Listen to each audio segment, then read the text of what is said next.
الحمد لله نحمده ونستعينه ونستغفره ونؤمن به ونتوكل عليه ونعوذ بالله من شرور أنفسنا ومن سيئات أعمالنا من يهد الله فلا مضل له ومن يضلل فلا هادي له وأشهد أن لا إله إلا الله وحده لا شريك له وأشهد أن سيدنا وسندنا وقبيب قلوبنا وأولانا ومولانا محمدا عبده ورسوله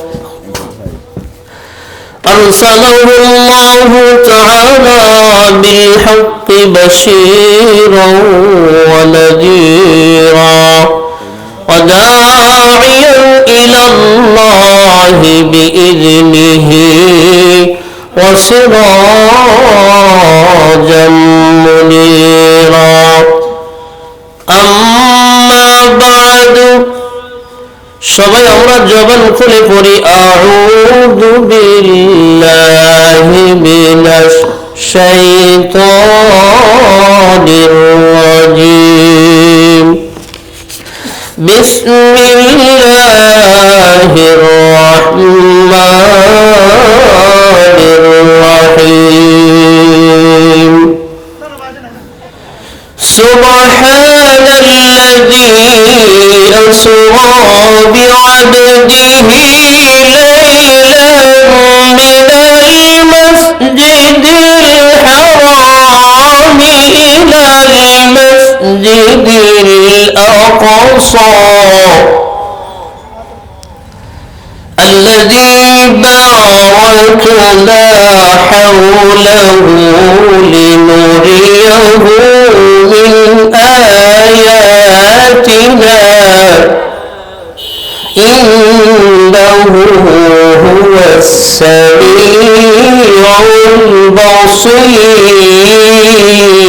البصير وقال رسول الله صلى الله عليه وسلم أكمل المؤمنين إيمانا أحسنهم خلقا أو كما قال النبي صلى الله عليه وسلم وقال تعالى في شان حبيبه مخبرا وآمرا إن الله وملائكته يصلون على النبي يا أيها الذين آمنوا صلوا عليه وسلموا تسليما شريف بلغ العلا بكماله كشف الدجى بجماله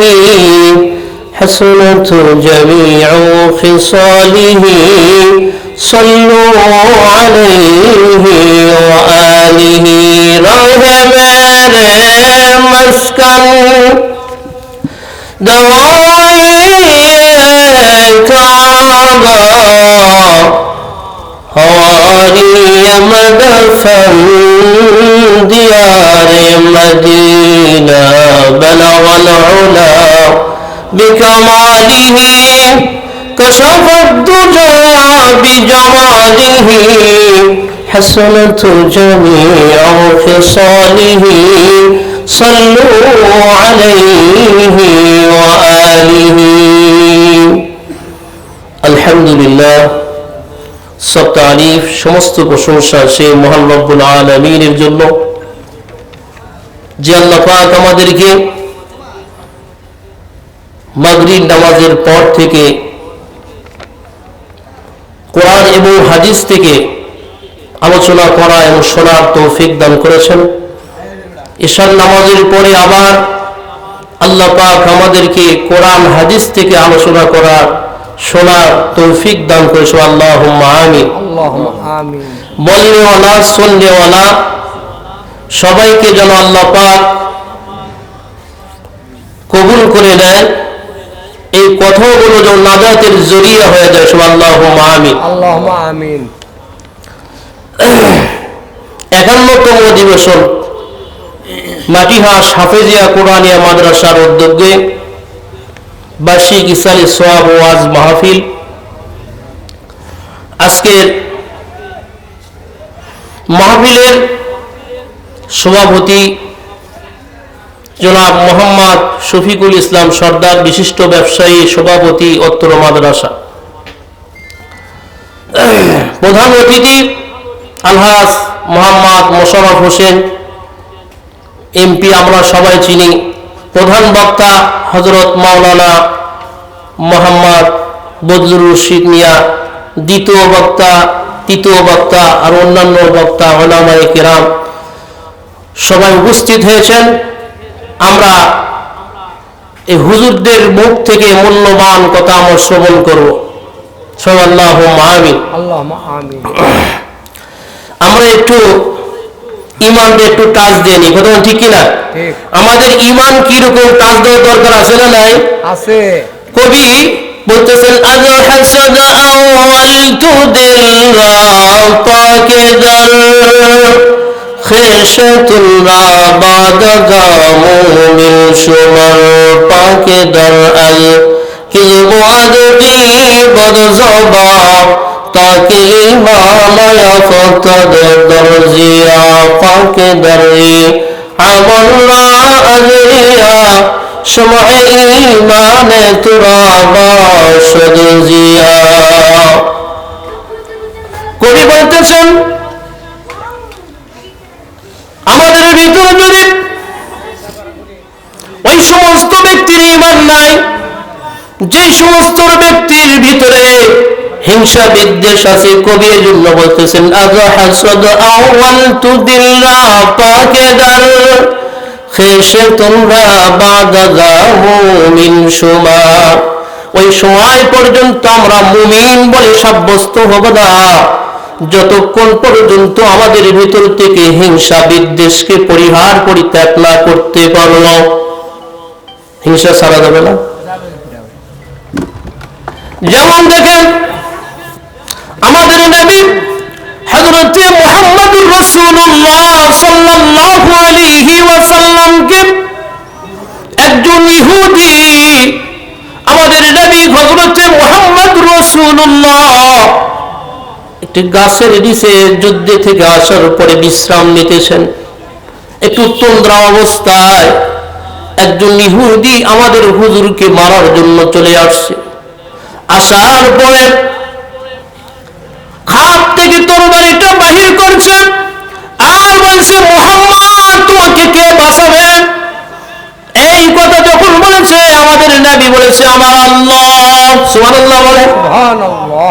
যখন এই কথা বলেছে বলার সঙ্গে সঙ্গে হাত থেকে তরবারিটা পড়ে গেছে। আমাদের নবী তরবারিটা উঠে এনেছে। উঠে নেওয়ার পর বলতেছে ইহুদি এখন তোমাকে কে বাঁচাবে? আর কথা বলে না। দয়ার নবী বলে যেটা মুসলমানের কোনদিন আদর্শ হতে পারে না। মুসলমান কোনদিন কোন ব্যক্তির উপর হিংসা করতে পারে না। সুবহানাল্লাহ বলেন। নবী তো মারতে পারতেন, নবী বুঝাইতে চাচ্ছেন এটা ইসলাম না। একজন ব্যক্তি আপনার সাথে হিংসা করবে, খারাপ ব্যবহার করবে, তার সাথে আপনি ভালো ব্যবহার করেন, সালাম দেন, মত বিনিময় করেন। আজকে দেখেন দুনিয়ার ভিতরে সালাম নাই। আর আমরা জালালাইন শরীফের ভিতর পড়েছি কিয়ামতের আলামতের ভিতরে একটি আলামত আছে। আল্লাহ রাব্বুল আলামিন দুনিয়া থেকে টিড্ডি নামক এই জন্তুকে আল্লাহ পাক উঠায় নেবে। টিড্ডি ফড়িং থেকে বড়। এই টিড্ডি তো আমরা চিনি না। টিড্ডি উঠায় নেবে আলামিন, আমি বুঝাইতে চাচ্ছি হিংসা করা যাবে, হিংসা করা যাবে না। দ্বিতীয় নম্বর কবি বলতেছেন পাকে দার আল কিলব আদি বদজবা তাকে ঈমানায়া ফতদ দরজিয়া। ইমানের বাতিকে আল্লাহ পাক উজ্জ্বল করে দিবে যদি আমাদের ভিতরে দুটো জিনিস না থাকে। কয়টা জিনিস বলেন? দুটা, মিথ্যা আর গীবত। মিথ্যা গীবত আছে না? না আছে। এক সময় মিথ্যা কথা বলা যাবে, সেই সময় আপনার জানটা চলে যায়। কিন্তু আমরা মিথ্যা কথা সব সময় বলি। এমন যেমন দেখা যায় একজন ব্যক্তি যদি আপনার থেকে কোনো টাকা পয়সা পায়, আপনি সমর্থ আছে, তারপর আজকে নয় কয়েকদিন পরে টাকা নাই, টাকার জোগাড় করতে পারি নাই ভাই। আল্লাহ পাক কোরআনে কারীমের ভিতরে বলেছেন ওয়া আকরিজুল্লাহা করজন হাসানা। দুনিয়াতে যদি কোনো ব্যক্তি কর্জে হাসানা দেয়, কাল কিয়ামতের ময়দানে আল্লাহ রাব্বুল আলামিন ওই সমস্ত ব্যক্তিকে কর্জে হাসানা জান্নাত দিয়ে দেবে। সুবহানাল্লাহ বলেন। তাহলে দ্বিতীয় নম্বর কি বলা হলো? মিথ্যা আর গীবত ছাড়া যাবে না। তৃতীয় নম্বর কবি বলতেছেন পাকে দারিয়া মনরা আজরিয়া সময় ঈমানে তোরা বাসদ জিয়া। ঈমানকে বৃদ্ধি করে দিবে যদি আমাদের ভিতরে রিয়াকার আমল না থাকে। কি কার? রিয়াকার মানে লোক দেখানো আমল। আল্লাহকে রাজি করা নয়, মানুষকে রাজি করা। যেমন দেখেন আমরা কিছু মানুষ নামাজ পড়ি, বিপদে পড়লে নামাজ পড়ি, আর এখনকার ছাত্ররা নামাজ পড়ে যখন সামনে পরীক্ষা আসে ওই সময় নামাজ পড়ে। পরীক্ষায় ভালো রেজাল্ট করার জন্য আমরা নামাজ পড়ি, প্রতিবেশী মারা যাওয়ার পরে এই বিপদে পড়ে নামাজ পড়ি। আল্লাহকে আমরা রাজি খুশি করার জন্য নামাজ পড়ি না। আল্লাহ রাব্বুল আলামিন বলতেছেন তোমরা নামন করে নামাজ পড়ো, এই নামাজ যেন তোমাদের নাজাতের জরিয়া হয়ে যায়। সুবহানাল্লাহ বলেন। নামাজ পড়লেই জান্নাত, নামাজ পড়লে কি জান্নাত, নামাজ পড়লেই জান্নাত। কিন্তু নামাজের সাথে সাথে আরো কাজ করতে হবে। আপনি নামাজও পড়েন, মিথ্যা কথা বলেন, চাই ওই নামাজ দিয়ে কাজ হবে? আপনি নামাজ পড়েন, মানুষের সাথে খারাপ ব্যবহার করেন, তাহলে ওই ব্যবহারের দ্বারা ওই নামাজ কবুল হবে বলেন? আপনি নামাজ পড়েন, আপনার অন্তরটা ঠিক নাই, দিল ঠিক নাই, তাহলে নামাজ কবুল হবে? কবুল হবে না। চতুর্থ নম্বর ইম্পর্টেন্ট মারাত্মক জিনিস কবি বলতেছেন চোষে কুমরা পাকে দারি আজহারাম মর্দে ইমাদারি বাসি ওয়াসসালাম। চোষে কুমরা পাকে দারি আজহারাম মর্দে ইমাদারি বাসি ওয়াসসালাম। চতুর্থ নম্বর মারাত্মক আর ইম্পর্টেন্ট জিনিস হলো আমাদের পেটকে হারাম থেকে সংরক্ষিত রাখতে হবে। কি? পেট। তাহলে দেখেন সমস্ত খারাপের মূল কোনটা? পেট। পেটের জন্য সবকিছু, কথা বলেন ঠিক কি না? আমি কামাই করি আমার পেটের জন্য, আমার বাল বাচ্চার জন্য, কথা বলেন ঠিক কি না? আমার স্ত্রীর জন্য আপনি কামাই করেন আপনার পরিবারের জন্য, আরেকজন কামাই করে তার পরিবারের জন্য, কথা বলেন ঠিক কি না? হযরত আদম আলাইহিস সালাম থেকে নিয়ে আজ পর্যন্ত এই কামাই চলে আসতেছে হাত বাহাত, কথা বলেন ঠিক কি না? কিয়ামত পর্যন্ত এরকম চলতেই থাকবে। আমরা কামাই করব, আমাদের ছেলে মেয়ে খাবে, আমাদের ছেলে মেয়ে কামাই করবে, তার ছেলে মেয়ে খাবে, কথা বলেন ঠিক কি না? এরকম ভাবে দুনিয়া চলে আসতেছে। আর কবি বলতেছে তোমাদের পেটকে হারাম থেকে সংরক্ষিত রাখো।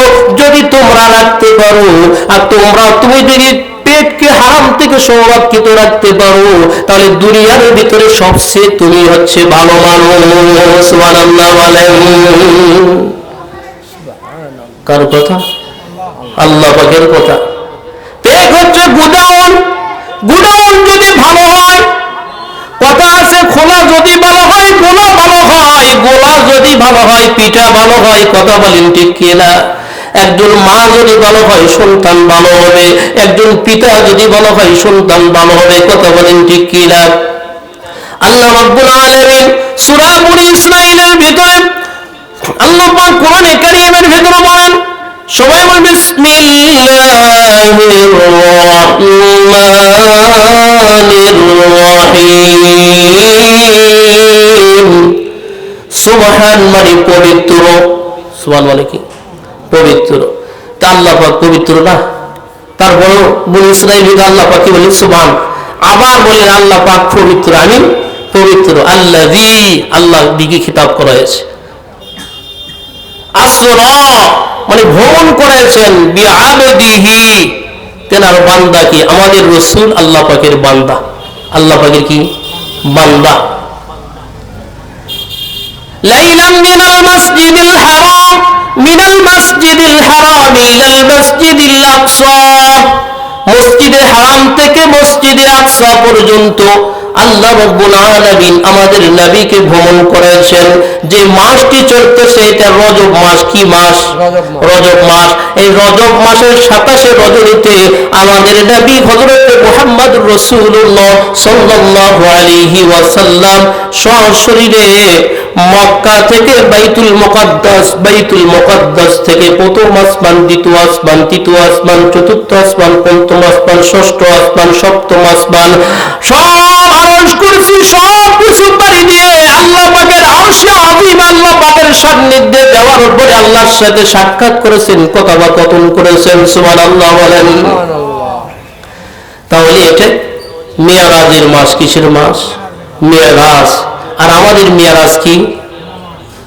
আসসালাতু মিরাজুল মুমিনিন। মুমিনদের মিরাজ কি? নামাজ। মুমিনদের মিরাজ নামাজ। তাহলে আল্লাহ রাসূল কার বান্দা? আল্লাহ পাকের বান্দা।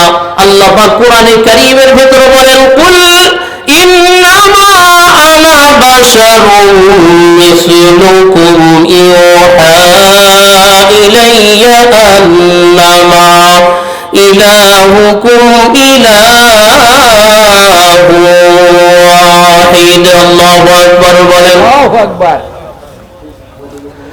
আমাদের নবী আল্লাহ পাকের বান্দা, আল্লাহ পাকের বান্দা। আমরা তো আল্লাহ পাকের বান্দা, আল্লাহ পাকের বান্দা। আল্লাহ পাক বলেন নবী আমি আল্লাহ পাকের বান্দা, তোমাদের মতনই মানুষ, কিন্তু তেনার উপর ওহী নাজিল হয় আর তোমাদের উপর ওহী নাজিল হয় না। ওহী নাজিল হয় আর তোমাদের উপর ওহী নাজিল হয় না। এতটুকুই পার্থক্য। এতটুকু শুধু পার্থক্য নয়, আমাদের নবীর ভিতরে বিশেষ একটি নূর আছে। সুবহানাল্লাহ বলেন। কথা বলেন ঠিক কি না? আমাদের নবী 4 বার সত্য সদর করা আছে। কয়বার? 4 বার। আল্লাহ রাব্বুল আলামিন হযরত জিবরাইল আলাইহিস সালামকে বলে, জিবরাইল যাও যাও জান্নাতের ভিতরে যাও। জান্নাতে যাওয়ার পরে জান্নাতি প্রহরীদেরকে বলো আজকে যেন জান্নাতকে সুসজ্জিত করে সাজায়। হুর গিলমান যারা আছে, হুর গিলমানদের স্বর্ণ অলংকার দিয়ে যত প্রকার করতে হয় সুন্দর হয়ে যেন থাকে। আমাদের রাসূল জান্নাত দেখে যেন মুগ্ধ হয়ে যায়। সুবহানাল্লাহ বলেন। আর জিবরাইল তুমি দেরি করো, জান্নাতের ভিতরে প্রবেশ করবে। জান্নাতের ভিতরে প্রবেশ করার পরে দেখবে জান্নাতের ভিতরে একটি বরাক নামক সওয়ারি আছে। আমি আল্লাহ রাব্বুল আলামিন সুন্দর করে সুসজ্জিত করে রেখেছি। এই বরাকটা নিয়ে তুমি মক্কায় চলে যাবে। সুবহানাল্লাহ বলেন। হযরত জিবরাইল আলাইহিস সালাম অতি দ্রুত জান্নাতে চলে যায়। জান্নাতে যাওয়ার পরে বরাক নিয়ে চলে আসে। বরাক নিয়ে আসার পরে বরাকটা মক্কা এবং জমজমের মাঝখানে রাখার পরে হযরত জিবরাইল আলাইহিস সালাম রাসূলুল্লাহ সাল্লাল্লাহু আলাইহি ওয়াসাল্লামের বাসায় চলে যায়। সেই দিন রাতে আমাদের নবী হযরত মুহাম্মদ রাসূলুল্লাহ সাল্লাল্লাহু আলাইহি ওয়াসাল্লাম হযরত উম্মে হানি রাদিয়াল্লাহু তাআলা আনহার বাসায় ছিলেন। স্ত্রীর নাম কি? উম্মে হানি। হযরত জিবরাইল আলাইহিস যাওয়ার পরে দরজায় শিকলটা নাড়া দেয়। গভীর রজনী শিকলটা যখন নাড়া দিয়েছে, নাড়া দেওয়ার সঙ্গে সঙ্গে আমাদের নবী জাগ্রত হয়েছে, বুঝতে পেরেছে জিবরাইল চলে আসছে। জিবরাইল বলতেছে, হুজুর আর ঘুমাবেন না, আল্লাহ পাক আমাকে প্রেরণ করে দিয়েছে, আল্লাহ রাব্বুল আলামিন আপনার সাথে সাক্ষাৎ করতে চাই। সুবহানাল্লাহ। হযরত মুসা কালিমুল্লাহ, মুসা আলাইহিস সালামকে মুসা কালিমুল্লাহ কি জন্য বলা হয়? আল্লাহর সাথে কথা বলেছেন। আল্লাহর সাথে কি বলেছেন? কথা বলেছেন। মুসা কালিমুল্লাহ, মুসা কালিমুল্লাহ এর জন্য বলা হয় ওয়া কাল্লামাল্লাহু মুসা তাকলিমা। আল্লাহু আকবার বলেন। মুসা আলাইহিস সালামের সাথে কথা বলেছেন। আল্লাহকে বলে, আল্লাহ আমি আপনাকে দেখতে চাই। আল্লাহ পাক বলে, মুসা তুমি আমাকে দেখতে পারবে না, লান তারানি। হযরত মুসা কালিমুল্লাহ বলে, আমি দেখব। আল্লাহ পাক বলে, মুসা তাহলে তুমি তুর পাহাড়ে আসো। কোথায়? তুর পাহাড়ে আসো। মুসা আলাইহিস সালাম তুর পাহাড়ে চলে যায়। তুর পাহাড়ে যাওয়ার পরে আল্লাহ পাকের নূরের তাজাল্লিতে তুর পাহাড় সরকার হয়ে যায়। হযরত মুসা আলাইহিস সালাম বেহুশ হয়ে পড়ে যায়। সুবহানাল্লাহ। মুসা কালিমুল্লাহ বলে, আল্লাহ পাক আমি তো দেখতে পেলাম না। আল্লাহ পাক বলেন, লান তারানি মুসা, কখনো তুমি আমাকে দেখতে পাবে না। আর আমাদের নবী হযরত মুহাম্মদুর রাসূলুল্লাহ সাল্লাল্লাহু আলাইহি ওয়াসাল্লাম আল্লাহর সাথে সাক্ষাৎ করেছেন। বলেন সুবহানাল্লাহ। জিবরাইল আলাইহিস সালাম যখন শিকলটা নাড়া দেয়, শিকলটা নাড়া দেওয়ার পরে হযরত রাসূলুল্লাহ সাল্লাল্লাহু আলাইহি ওয়াসাল্লাম বাহির হয়ে আসেন। হযরত জিবরাইল হাতটা ধরার পরে জমজম কূপের নিকটে নিয়ে যায়। জমজম কূপের নিকটে নিয়ে যাওয়ার পরে হযরত রাসূলুল্লাহ সাল্লাল্লাহু আলাইহি ওয়াসাল্লামকে ওখানে শোয়া দেয়। শোয়া দেওয়ার পরে শক্ত সরোয়ার সিনা চাক করে হযরত রাসূলুল্লাহ সাল্লাল্লাহু আলাইহি ওয়াসাল্লামের বক্ষে কি ছিঁড়ে, বক্ষটা চেরার পরে যতগুলো নারী ভুঁড়ি ছিল বাহির করার পরে হাউজে কাউসারের পানি দ্বারা ধৌত করার পরে নূর দ্বারা রাসূলুল্লাহ সাল্লাল্লাহু আলাইহি ওয়াসাল্লামের ভিতরে পরিপূর্ণ করে দেয়, যাতে উর্দু আকাশে যাইতে পারে। বলে সুবহানাল্লাহ। শক্ত সদর পরে জমজমের নিকটে যাওয়ার পরে জমজমের পানি দেওয়া ওযু করার পরে 2 রাকাত নামাজ পড়লেন। নামাজ পড়ার পরে হযরত জিবরাইল হাতটা ধরে বরাকের নিকটে নিয়ে আসলেন। বরাকের নিকটে আনার পরে বলেন, হুজুর বরাকের উপর সাওয়ার হন। কোথায়? বরাকের উপর সাওয়ার হন। আল্লাহ পাক আপনার সাথে সাক্ষাৎ করতে চায়, আপনার সাথে কথা বলতে চায়। আল্লাহ পাক বলেছে তাড়াতাড়ি নিয়ে যাওয়ার জন্য। বরাকে সাওয়ার হবে, এমন অবস্থায় বরাকটা নড়াচড়া করে। বরাক কি করে? নড়াচড়া করে। আল্লাহ রাসূল সাল্লাল্লাহু আলাইহি ওয়াসাল্লাম একটু থেমে গেলেন। আল্লাহ পাক বরাকের জবানটা খুলে দেয়। দেওয়ার পর বলতেছে, হুজুর আমি বরাকের উপর আপনি সাওয়ার হবেন, আমি বরাক একটা আরজি রাখতে চাই। আরজি কি? আরজি রাখতে চাই। আমি বরাকের উপর সাওয়ার হয়ে আপনি হেরাম শরীফ থেকে আপনি বাইতুল মুকাদ্দাসে যাবেন, সেখান থেকে 70 আসমান পাড়ি দিয়ে আরশে আজিমে যাবেন, আল্লাহর সাথে সাক্ষাৎ করবেন। আমি বরাক একটি কথা বলতে চাই, কাল কিয়ামতের ময়দানে যখন আপনি জান্নাতে যাবেন, আমি বরাকের উপর সাওয়ার হয়ে আপনি জান্নাতে যাবেন, এই আরজিটা আমি রাখতে চাই। বলেন সুবহানাল্লাহ। আল্লাহ রাসূল সাল্লাল্লাহু আলাইহি ওয়াসাল্লাম ঠিক আছে কবুল করা হলো। কি করা হলো? কবুল। আমাদের নবী হযরত মুহাম্মদ রাসূলুল্লাহ সাল্লাল্লাহু আলাইহি ওয়াসাল্লাম যেদিন দুনিয়াতে এসেছিলেন, জমিন আসমানকে বলে, আসমান আমি আসমান ধন্য হয়ে গেছি, আমি জমিন ধন্য হয়ে গেছি, আমি জমিন ধন্য হয়ে গেছি। আমার উপর এমন ব্যক্তির আবির্ভাব হয়েছে তার নাম রাহমাতাল লিল আলামিন মুহাম্মদুর রাসূলুল্লাহ সাল্লাল্লাহু আলাইহি ওয়াসাল্লাম। যখন এই কথা বলেছেন, আল্লাহ পাক আসমানে ভ্রমণ করেছেন একটি কারণ হচ্ছে দুনিয়া গর্ব করে।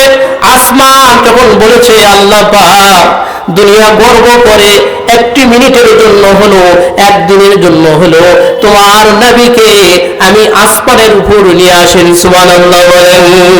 এই জন্য আল্লাহ পাক ভ্রমণ করেছে। যে সময় আমাদের নবী ছোট্ট, সবার পিতা মাতা রাসূলুল্লাহ সাল্লাল্লাহু আলাইহি ওয়াসাল্লাম বর্ণনা করেছেন, রাসূলুল্লাহ সাল্লাল্লাহু আলাইহি ওয়াসাল্লামের পিতা জন্মের আগে মারা যায়। 6 বছর বয়সে মা মারা যায়। কথা বলেন ঠিক কি না? রাসূলুল্লাহ সাল্লাল্লাহু আলাইহি ওয়াসাল্লামের চাচা লালন পালন করে ওই জায়গায় মক্কার ভিতরে মেলা ছিল, নাম ছিল উকাসার মাজান্না। নাম কি ছিল? উকাসার মাজান্না। অনেক ছেলেরা পিতার হাত ধরে যায়। রাসূলুল্লাহ সাল্লাল্লাহু আলাইহি ওয়াসাল্লাম কন্দন করতে থাকে আর মাকে বলতে থাকে, মা আজকে যদি আমার পিতা বেঁচে থাকতো আমি মুহাম্মদকে নিয়ে উকাসার মাজান্নায় যাইতো। হযরত আমিনা বলে যে আল্লাহ পাক এর চেয়ে বড় প্রতিদান তোমাকে দিয়ে দিবে, সুবহানাল্লাহ বলে। বলে রাসূল আপনি সেদিন মন খারাপ করেছিলেন, আমি আল্লাহ পাক আপনাকে উকাসার মাজান্না নয় এমন জায়গায় নিয়ে আসছি, এমনকি 1,24,000 মতান্তরে তার চেয়েও বেশি নবী পয়গম্বর আমি আল্লাহ পাক দুনিয়াতে প্রেরণ করেছি। কোন নবী রাসূলকে আমি আল্লাহ পাক এরকম ভ্রমণ করাই নাই। আমি ওই কথার জন্য আমি তোমাকে এমন ভ্রমণ করাইব আসমান এবং দুনিয়ার ভিতরে, সেটা ইতিহাস হয়ে থাকবে। বলেন সুবহানাল্লাহ। হযরত রাসূলুল্লাহ সাল্লাল্লাহু আলাইহি ওয়াসাল্লাম বরাতের উপর সওয়ার হলেন। বরাতের উপর সওয়ার হওয়ার পরে বাইতুল হারাম থেকে মসজিদে আকসা পৌঁছলেন। কোথায়? মসজিদে আকসা পৌঁছার পরে হযরত জিবরাইল আলাইহিস সালাম পাথরের উপর দাঁড়ালেন। দাঁড়ানোর পরে জিবরাইল আলাইহিস সালাম আযান দিলেন। আযান দেওয়ার পরে কিছুক্ষণ পরে একামত শুরু হয়ে গেছে। একামত দেওয়া শেষ হয়ে গেছে। আমাদের নবী প্রথম কাতারে নাই, প্রথম কাতার, দ্বিতীয় কাতার, কয়েক কাতার পিছনে আছে। হযরত আদম আলাইহিস সালাম চিন্তা করে এই মোবারক জামাতের ইমাম যদি আমি হইতে পারতাম কতই ধন্য হতো। ইব্রাহিম আলাইহিস সালাম আকাঙ্ক্ষা করে, নূহ আলাইহিস সালাম আকাঙ্ক্ষা করে, মুসা কালিমুল্লাহ আকাঙ্ক্ষা করে, ঈসা রূহুল্লাহ আকাঙ্ক্ষা করে।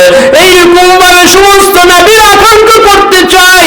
হযরত জিবরাইলের একামত যখন শেষ হয়ে গেছে, দেখে রাসূলুল্লাহ সাল্লাল্লাহু আলাইহি ওয়াসাল্লাম সামনে নাই, পিছনে তাকায় দেখে কয়েক কাতার পরে রাসূলুল্লাহ সাল্লাল্লাহু আলাইহি ওয়াসাল্লামের হাতটা ধরে রাসূলুল্লাহ সাল্লাল্লাহু আলাইহি ওয়াসাল্লামকে বলে, হুজুর